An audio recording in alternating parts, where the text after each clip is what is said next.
in every which way we were tempted. Yes. So I was tempted to believe I wasn't as I ought to be because I felt weakness. Do you know what that means?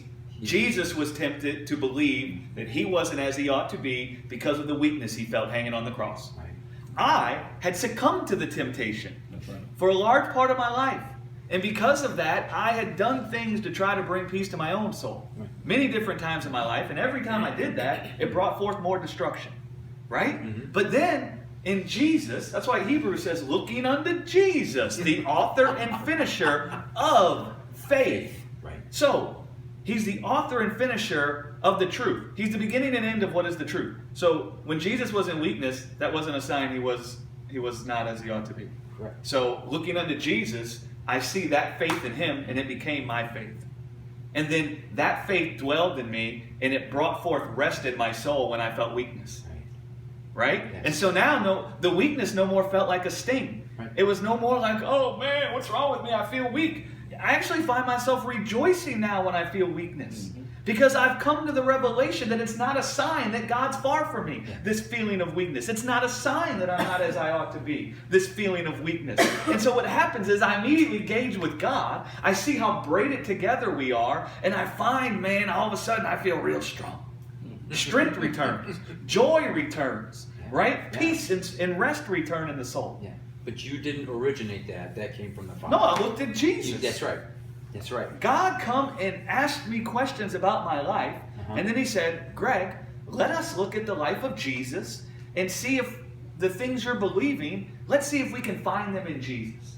Let's see if they're true or not, Greg. You've come to all these conclusions about yourself because of the weakness you feel.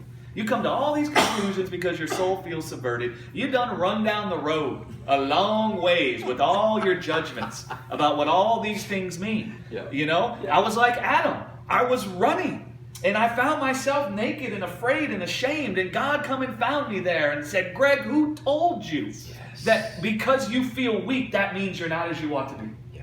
Who told you that because your soul feels pressed in on, that means my strength is far from you?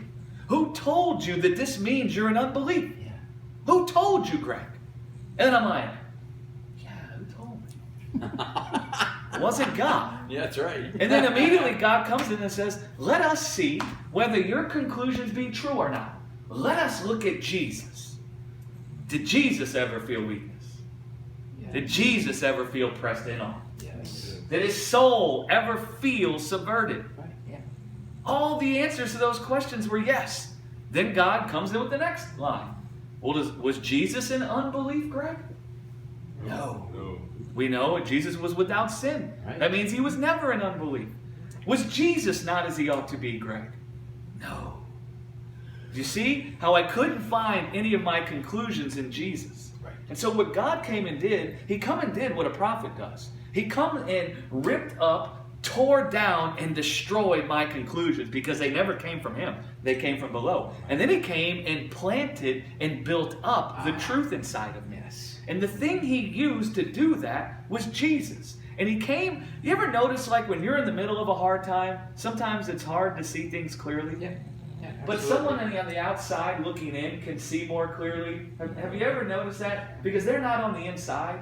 They're on the outside. And so what God said was, these guys, me, but humans in general, because of the turmoil they find themselves surrounded by, this sin and death, they can't see their lives and their life with me for what it really is.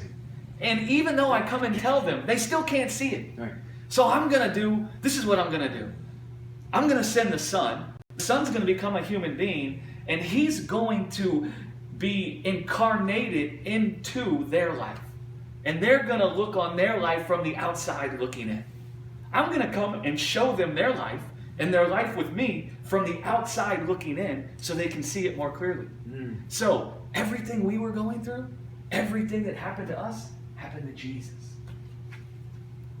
He took our sin and death on himself, didn't he? Yes, he did. And then he felt all the things we felt when we were in bondage to sin and death, didn't he? Yeah. Yeah. You know, one of the primary reasons why that happened is so we could see ourselves in him from the outside looking in. And then we could come to the right conclusions about our life with God by looking at it from the outside looking in. Yeah. And we could see the story of our life with God revealed in Jesus. We could see that every aspect of our life Not just some aspects, every aspect. Part of an aspect of being in this world and being surrounded by the death and darkness that Adam brought into this world is that sometimes we feel weakness. Yes. Sometimes we feel pressed in on. Now, we need to know what those things mean and what they don't mean. Right. And the way we're going to know is by looking at Jesus and letting Jesus discern it. Mm-hmm. He is our discernment. He has become unto us wisdom, Paul said. Yeah. Meaning the interpretation of everything we've gone through. Yeah. Right? Yep. And so now when I can identify with Jesus, I can see my life discerned through him. And the truth will set you free. Yes. Right? Yes. So that's what we're busy talking about.